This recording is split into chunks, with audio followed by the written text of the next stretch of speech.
నమస్తే, welcome to plus TV Telangana.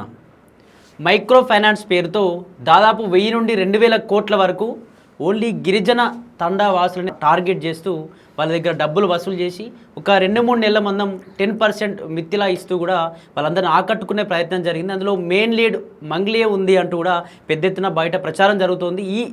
ఈ యొక్క కేసుని అడ్వకేట్ సుబ్బు టేకప్ చేస్తున్నారు. టేకప్ చేసినటువంటి సుబ్బు పైన కూడా పంజాగుట్ట సిఐ కొంచెం ఇష్టాన్వితంగా వ్యవహరించిన పరిస్థితి. ఇప్పటికైతే పెద్ద ఎత్తున ఈ విషయం అయితే బయటకు వస్తూ ఉంది. ఇంకా సంచలనంగా కొత్త విషయాలు బయటపడతా ఉన్నాయి. ఎంతమంది బాధితులు కుప్పలుగా బయటపడతా ఉన్నారు. అసలు ఈ ఇష్యూ సుబ్బు గారు దగ్గరికి రావడానికి కారణం ఏంటి, హైకోర్టులో అసలు ఈ వాదనలు ఏం జరుగుతూ ఉన్నాయి, దీనికి సంబంధించి పూర్తి విషయాలు మాట్లాడదాం. మనతో పాటు హైకోర్టు అడ్వకేట్ సుబ్బు గారు ఉన్నారు. నమస్తేనా. నమస్కారం. ఏంది ఈ ఇష్యూ బయటపడ్డప్పటి నుంచి సుబ్బు ఒక పెద్ద ఎత్తున కూడా చాలా మంది కూడా పరిచయం అయిపోయారు. తెలంగాణ వ్యాప్తంగా ఉమ్మడి రాష్ట్రాల పరిధిలో కూడా అందరికీ పరిచయం అయిపోయారు. ఏందన్నా అసలు ఆ మంగ్లీ కేసు మీ దగ్గరికి ఏ విధంగా వచ్చింది? అసలు అంటే భయపడలేరా? అంటే ఒక సెలబ్రిటీ, ఆమెకు రాజకీయ నాయకుల సపోర్ట్ ఉండొచ్చు అని చెప్పేసి ఎందుకు భయపడదు? ఎందుకు భయపడాలి? అట్లా భయపడితే తెలంగాణ రాష్ట్ర సాధన కోసం ఆ అడ్వకేట్లు ఎందుకు ఉద్యమం చేస్తారు? అదే విధంగా అడ్వకేట్ ప్రొటెక్షన్ యాక్ట్ కోసం ఎందుకు ఉద్యమాలు చేస్తారు? అదే విధంగా ఏదైతే ఇప్పుడు అంతకుముందు గత ప్రభుత్వాలు ఇప్పుడు ప్రభుత్వాల మీద డేర్ అండ్ డాషింగ్గా వస్తున్నటువంటి జీవోల మీద కానివ్వండి, ఆర్డర్స్ మీద కానివ్వండి ఎందుకు పోరాటం చేస్తారు? అడ్వకేట్లు ఎప్పుడు కూడా భయపడరు. అడ్వకేట్లు సోషల్ ఇంజనీర్లు, నోబెల్ ప్రొఫెషన్. మేము ఎవరికి భయపడినా సరే సమాజానికి న్యాయం చేయలేము. సో కాబట్టి నేను ఎప్పుడు కూడా భయపడను ఎవరికి. సో ఇప్పుడే కాదు, అంతకుముందు కూడా గత ప్రభుత్వంలో ఉన్నటువంటి పెద్ద వ్యక్తుల మీద కూడా నేను కేసు వేయడం జరిగింది. అదేవిధంగా ఎంతోమంది అవినీతి పోలీస్ ఆఫీసర్ల మీద కూడా కేసులు వేయడం జరిగింది. న్యాయం వైపు నిలబడడం జరిగింది. ఎన్నో బెదిరింపులు వచ్చినా సరే నేను తగ్గల. ఈ కేసు ఏంటంటే సోషల్కి సంబంధించినటువంటి, అంటే ఎకనామికల్కి సంబంధించినటువంటి ఫ్రాడ్. సో ఇది సివిల్ నేచర్ కలిగినటువంటి కేసు. ఇది ఖచ్చితంగా కోర్టులే చేయాలి. సో అంతకుముందు బాధితులు పోలీస్ స్టేషన్ల చుట్టూ తిరిగారు, కానీ ఎక్కడ కూడా ఇది సివిల్ నేచర్ ఉన్న కేసు, దీన్ని మేము తీసుకోము, ఇది కోర్టు పరిధిలోనే వేయాలి, కోర్టులోనే వేయాలనేసరికి వీళ్ళందరూ కోర్టును ఆశ్రయించడానికి వచ్చారు. సో అప్పుడు తిరుమలేష్ అని చెప్పేసి ఒక ప్రధాన పార్టీ నుంచి ఎమ్మెల్యేగా ఓడిపోయారు వాళ్ళ అత్తగారు. వాళ్ళ చాలా మంచి dare and dashing person. So వాళ్ళ అత్తగారు అన్నట్టు. సో తిరుమల గద్వాల్లో మంచి పేరు ప్రఖ్యాతులు ఉన్నటువంటి ఒక లీడర్. సో తన దగ్గరికి వాళ్ళందరూ రావడం, అంటే వాళ్ళ రిలేటివ్స్లో ఒక ఆయన ఉండి వాళ్ళందరూ మా ఊరి దగ్గరికి రండి అంటే, ఇప్పుడు ఎవరైనా సరే ఒక ప్రధాన పార్టీలో ఉన్నారంటే ఏదో ఒక హెల్ప్ జరుగుతుందని వెళ్తారు కదా. అలా వెళ్ళినప్పుడు మా ఫ్రెండ్ ఉండు హైదరాబాద్లో చాలా మంచి లాయర్, ఆయన దగ్గరికి వెళ్ళి కలుద్దామని చెప్పేసి అని వాళ్ళందరినీ నాకు ఒకరోజు చెప్పిండు. సరే పలానా తారీఖు రండి, ఇది ఫిబ్రవరిలో, సరే పలానా తారీఖు రండి అని చెప్పిన తర్వాత అప్పటికి వాళ్ళందరూ ఒక 40 మంది వచ్చారు. వచ్చి అందరూ బాధితులే, వాళ్ళ దగ్గర ఉన్న డాక్యుమెంట్స్ అన్ని, ఎవిడెన్స్ అన్ని పట్టుకొని రమ్మన్నా. వస్తే దాంట్లో ఒక 10-15 మందికి చెప్పులు లేవు. కర్నూలు సంబంధించినటువంటి రాయలసీమ ప్రాంతానికి సంబంధించినటువంటి ప్రజలు. సో వాళ్ళు చాలా అధీనమైన స్థితిలో ఉన్నారు. కనీసం చెప్పులు కూడా లేవు. ఇట్లా పట్టుకొని ఇలాగే ఉన్నారు. అయ్యా సహాయం చేయండి, ఏమైంది ఏంటి అని అంటే, అయ్యా ఇట్లా ఒక మధు అనే వ్యక్తి, తర్వాత మంగ్లీ వాళ్ళ తమ్ముడు శివ మా మధ్యకి వచ్చి ఇట్లా మేము కంపెనీ పెట్టాం, మాకు దీంట్లో పెట్టుబడులు పెట్టండి అని అన్నారు. మాకు హేమాకాంత్ రెడ్డి గారు పరిచయం చేశారు, తర్వాత మధుసూదన్ రెడ్డి గారు కూడా పరిచయం చేశారు. అంటే హేమాకాంత్ రెడ్డి, మధుసూదన్ రెడ్డి కూడా వచ్చారు. ఏంటి పరిస్థితి అంటే, సార్ మేము ఏజెంట్లమే సార్, దీంట్లో డబ్బులు కలెక్ట్ చేసి ఇవ్వడం వరకే. సో మేము కూడా దీంట్లో పెట్టుబడులు పెట్టాం సార్. దీంట్లో మధుసూదన్ రెడ్డి అనే అబ్బాయి అయితే దాదాపు 80 లక్షలు పెట్టుబడి పెట్టాడు. హేమాకాంత్ రెడ్డికి 25 లక్షల వరకు ఎంతో పెట్టాడు.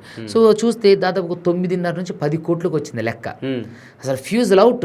ఏంట్రా మళ్ళీ వీళ్ళు వచ్చింది 40 మంది కదా, ఇంకా చాలా మంది ఉన్నారు, 90 మంది దాకా ఉన్నారు బాధితులు. సో వాళ్ళందరూ రాలా, ఒక 80 మంది, ఒక 40 మంది మాత్రం ఎదురై వచ్చారు.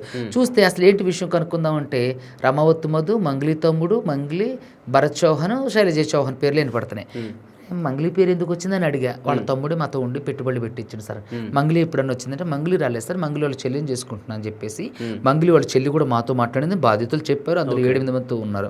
తర్వాత మంగ్లీ వాళ్ళ సొంత తమ్ముడే, మీరు పెట్టుబడి పెట్టండి, ఇందులో అక్క ఉంది, మేము చూసుకుంటాం, మేమంతా మాట్లాడతాం అని చెప్పేసి చెప్పిండు. బాధితులు చెప్తున్నారు కదా మీడియా.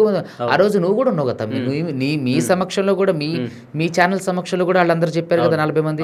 సో చెప్పినప్పుడు నేను అసలు ఏంటి విషయం కనుక్కుందామని ఒక డైరెక్టర్ గారి ద్వారా మంగ్లీని సంప్రదిస్తే చాలా ఆరగెంట్గా, చాలా వల్గర్గా మాట్లాడుతూ వాళ్ళ తమ్ముడిని లైన్లో తీసుకుని, ప్రధాన నిందితుడైన రమావత్ మధుని లైన్లో తీసుకుని వల్గర్గా మాట్లాడేసరికి ఇక నేను ఆ డైరెక్టర్ గారితో, ఇది మ్యూజిక్ డైరెక్టర్ గారితో, ఇది అయ్యేది కాదు సార్, ఇది కోర్టు ద్వారా వెళ్తా అని చెప్పి పెట్టేశాను.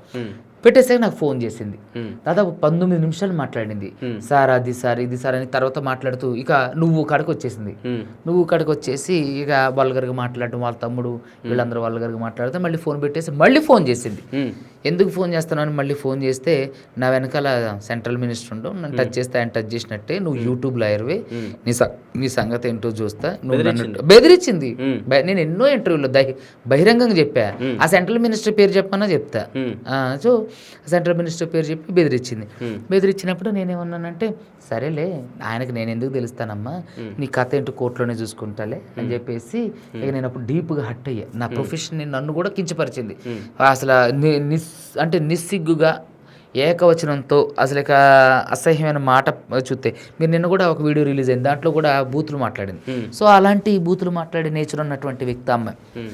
సరే చూసుకుందాం అని చెప్పేసి ప్రెస్ మీట్ పెట్టి అప్పుడు మీ అందరిని పిలిచి డైరెక్టర్ తరుణ్ గారి ఇంట్లో ప్రెస్ మీట్ పెట్టేసి అన్ని ఇవ్వడం జరిగింది. ఇచ్చాక ఇక 8 గంటల నుంచి మీ పబ్లిష్ అయిన దగ్గర నుంచి 8 గంటల నుంచి కంటిన్యూస్గా కాల్ చేస్తాను. నేను లిఫ్ట్ చేయలే. ఆ అమ్మాయికి నేను ఎప్పుడు ఫోన్ చేయలే. ఓన్లీ కార్తిక్ కొడగండ్ల గారితో మాట్లాడాక మళ్ళీ అమ్మాయి కంటిన్యూగా చేసింది. స్టిల్ ఒక్కసారి కూడా నేను ఫోన్ చేయలే. సో అయిపోయేటప్పటికి కంటిన్యూస్గా కాల్ చేస్తుంది, నేను ఎత్తట్లేదు. కంటిన్యూస్గా చేస్తుంది, నేను ఎత్తట్లేదు.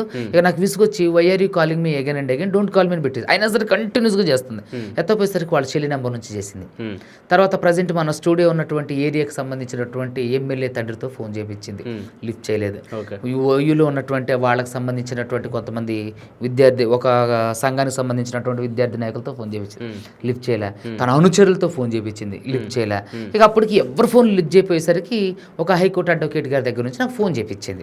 సో ఆయనకు నాకు తెలుసు కదా, మరి అడ్వకేట్ సార్ ఎందుకు చేస్తారు అనుకోం కదా. సార్ కూడా మంచిగా ఆర్బిట్రేషన్ చేయడానికే వచ్చారు. సో వచ్చినప్పుడు మాట్లాడడానికి పిలిపిస్తే, రా సుబ్బు సావధానంగా మాట్లాడదా, ఎందుకు ఇది బయటకు వెళ్ళి నీకు సమస్య సెటిల్ అవడం కదా కావాలంటే, నాకు సమస్య సెటిల్ అవడం సార్ కావాలి, సరే రా మాట్లాడదాం అని అంటే రేపు పొద్దున్న 10 గంటలకు రా అన్నారు. తర్వాత ఒక డైరెక్టర్ గారు ఫోన్ చేశారు, చాలా పెద్ద డైరెక్టర్, సినిమా డైరెక్టర్ గారు ఫోన్ చేశారు. ఏంటి సుబ్బు ఏంటి విషయం అంటే, అన్న ఇదన్న పరిస్థితి అంటే, సరే రేపు రా మనం మాట్లాడదాం, ఇది బయటకి ఎందుకు, మనం అంతా మాట్లాడి ఏదో ఒకటి చేద్దాం అనేసరికి 10 అన్నదని నేను కూడా ఫోన్ చేయలే. ఆ లాయర్ గారికి ఫోన్ చేసి, అమ్మాయి రాలేదు వదిలే తర్వాత చూసుకుందాంలే అని అన్నారు. తర్వాత ఆయన 1 గంటకు ఫోన్ చేసి, ఆ అమ్మాయి 2 గంటలకల్లా వచ్చేస్తుంది, నువ్వు వచ్చేయని అన్నారు. సరే అని చెప్పేసి నేను బాధితులను తీసుకుని ఒక 8 మందిని, మా ఫ్రెండ్ తిరుమలేష్ని, తర్వాత ఇంకొక ఫ్రెండ్ రవిని తీసుకుని వెళ్ళాం.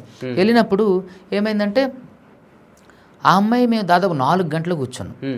దాంట్లో ఇంకొక మ్యూజిక్ డైరెక్టర్ ఉన్నారు, సినిమా డైరెక్టర్ ఉన్నారు, లాయర్ గారు ఉన్నారు, నేనున్నా, మంగ్లీ ఉంది, మంగ్లీకి సంబంధించినటువంటి మేనేజర్ ఎవరో ఒక వ్యక్తి ఉన్నారు. సో కంటిన్యూస్గా మాట్లాడుతుంది. నన్ను మా తమ్ముడిని తీసేయమంటుంది, మా పేర్లు తీసేయమంటుంది, కేసుల నుంచి తీసేయమంటుంది, వీడియోలు డిలీట్ చేయించేయమంటుంది. నేను అన్నా సరే నీ తప్పు లేదంటున్నావు కదా, ఎవరైతే నీ పేరు చెప్పి ఫ్రాడ్ చేశారో మరి వాళ్ళందరి మీద కేసులు పెడదు కానీ పదంటే, నేను కేసులన్నీ పెట్టను, నేను అసలు పోలీస్ స్టేషన్ కోర్టు చుట్టూ తిరగను, నాకు అవన్నీ అసహ్యం అని అన్నది. సరే అయితే నీ పేరు చెప్పి ఎవరైతే మీ తమ్ముడితో సహా ఉన్నారో వాళ్ళందరి బాధితుల సమక్షంలో పోలీసులకు అప్పగించంటే, నాకేం అవసరం, నేనెందుకు చేస్తా, అసలు ఇవన్నీ నాకెందుకు అని చెప్పి, అంటే ఇవన్నీ ఏం చేయవు కానీ నీ పేర్లు తీసేయాలి, నీకు సంబంధించిన వీడియోలు తీసేయాలి. ఎందుకు తీసేయాలి, నీ ప్రమేయం లేదని ఒక్క దగ్గర ప్రూవ్ చేసుకుంటే ఏం మాట్లాడలేదు, నాకు సంబంధం లేదంటే తప్ప ప్రూవ్ చేసుకుంటే నాకు ఒక ఆధారం చూపించట్లా. బాధితులు 100 మంది ఆవిడ పేరు చెప్తేనే పెట్టిన, వాళ్ళ తమ్ముడు ఉండి మాతో తిరిగితేనే పెట్టిన, వాళ్ళ చెల్లి కూడా మాతో మాట్లాడిందంటేనే పెట్టిన అని అన్నారు. ఇక అప్పటికి అక్కడ అది కుదరలేదు. నేను బయటకు వస్తుంటే అమ్మాయి భౌతిక దాడి చేయబోయింది, ఫోన్లో వాళ్ళ తమ్ముడిని రమౌతు మధుని తీసుకొని. సో ఇక అక్కడ నుంచి వచ్చి నేను పంజగుట్ట పోలీస్ స్టేషన్లో కేసు పెట్టాను.